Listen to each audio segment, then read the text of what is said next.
TV எப்படி பார்க்குறான் பாருங்க. சும்மா என்ன பண்றீங்க? தேனும் இப்படி உட்காந்துருக்கா ஷோஃபால.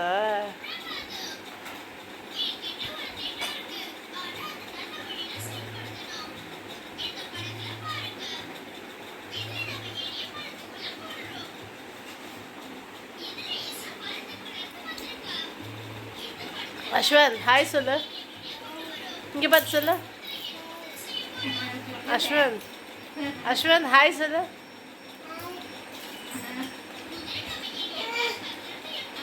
ஹாய் சொல்லுங்க. ஹாய் இப்படி சொல்லுங்க.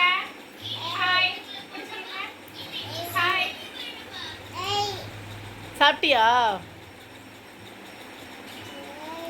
ஏ படிக்கிறான்டா.